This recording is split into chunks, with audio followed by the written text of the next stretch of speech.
Hey everybody, Jordan here with Lone Oak Survival. So, our fourth installment here in the series of Get Out Alive. What we've done so far is we've gotten lost. We've accepted the fact we've gotten lost. We calmed down with box breathing. We went through our gear to see what we have, what we can do with said gear. We found a decent campsite. I put up a plow point shelter.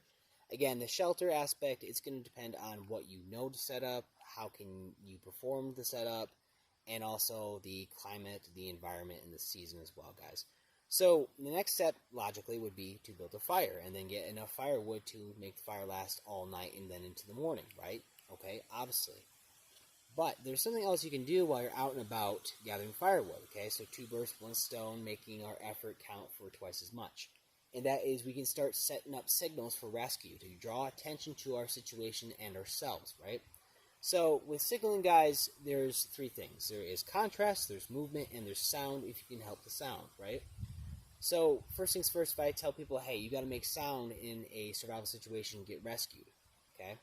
Most people think of, I'm going to yell, or I'm going to do this. I'm going to blow on a whistle, okay? A whistle is way better at drawing attention to yourself and your situation and your location, I dare say, than yelling. Because yelling, it can be dulled down by the vegetation around you. And again, it does depend on the season and the situation.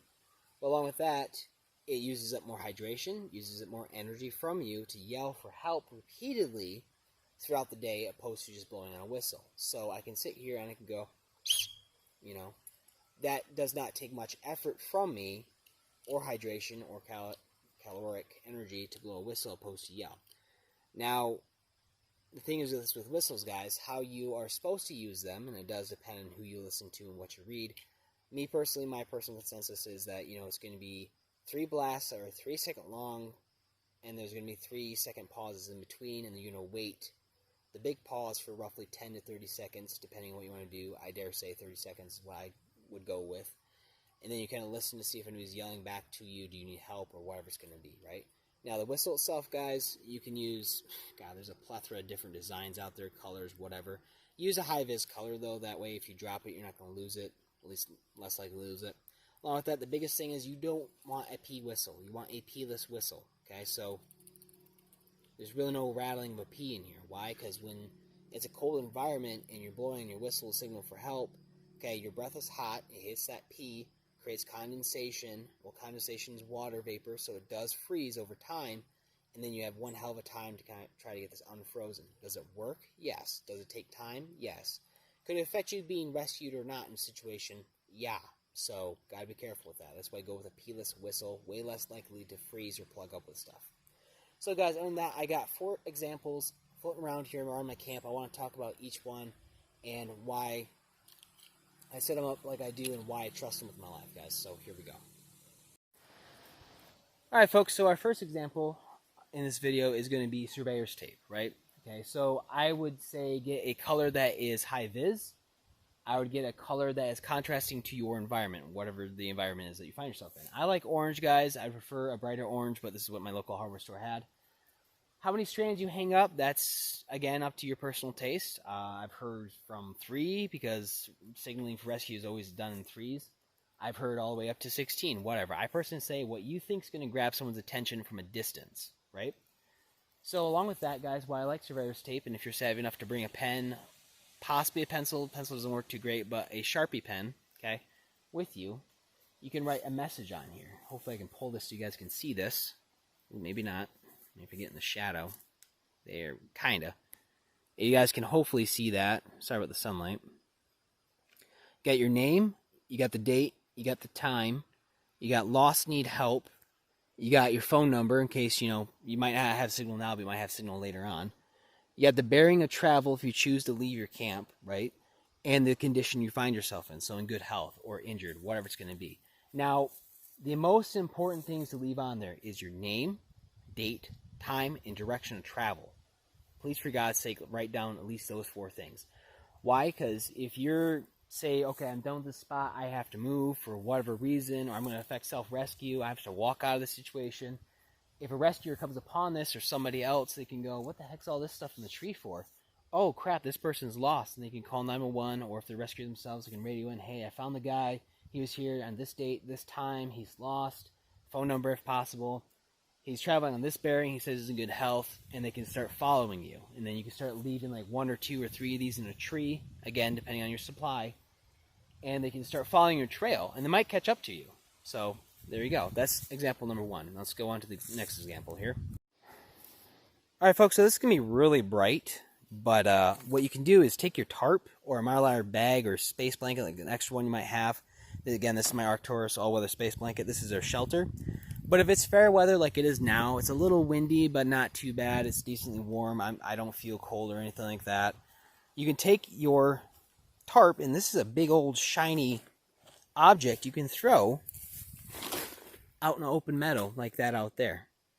So that's what I would do. I take this, set it up on some 4 sticks in a corner, and just have this right in the sun. And that's going to draw people's attention too.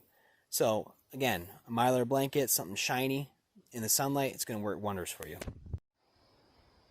Alright guys, so example number 3, real quick. Okay, you guys seen this before, I've talked about it before in videos. This high-vis dog vest is a hunting vest from Remington for your dog. So I like this vest a lot because it rolls up and folds down rather small. Obviously all these options are lightweight and they don't take up much room. I think the Arcturus space blanket is the biggest. But what I like about this is that these yellow stripes you guys can see, they actually reflect light when a flashlight hits them. It reflects. So even at night you can see this thing. I like it also because you can attach some cordage to it, hang it up in a tree, and say you want to save your bigger items for signaling and just have this here at your base camp. So if you're out gathering firewood out there, as long as you can see this, you're good to go, right? So along with that, signal for rescue wise, it works great. You know, it's a little flag people can see, and it's just a good option to have with you. Now, the other flag option, I dare say, is this, okay? An orange shirt. Granted, I don't like the dull orange color of this shirt. I'm just using this as an example of the size difference between this and that vest. If I held it up together, which actually we might actually do real quick. If I held this up next to that shirt, just so you guys can see the different size. Okay, this is a large shirt. Okay, a large shirt is roughly, over half the size of that little flag. So this is a bigger surface area for people to see. Now, if you use a high-vis orange shirt, it's far more likely to be able to be seen. Or if you hang this up from your campsite, so if you're out collecting supplies or items or whatever, you're more likely going to find your camp again in case you become stupid and you forget which way your camp is. Now, the other thing too, though, okay, it's multifunctional. So say I got caught in a rainstorm.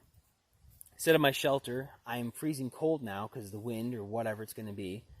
And my cotton shirts here that I'm wearing are soaking wet. What I can do is throw on that shirt there and remain dry inside my shelter, okay? Now, on top of that, too, say that we're just hiking through some hot, muggy weather, which really sucks.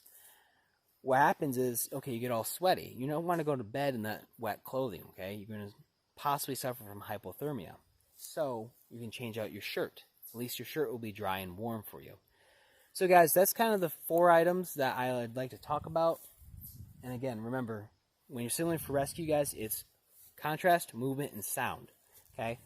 Now, also with this stuff, guys, you don't want to just randomly place them in the woods like I am right now. This is just purely for example. You want to put them in areas where people will see them. So along a river, along a trail that you don't know is abandoned or not, in a meadow, I should say.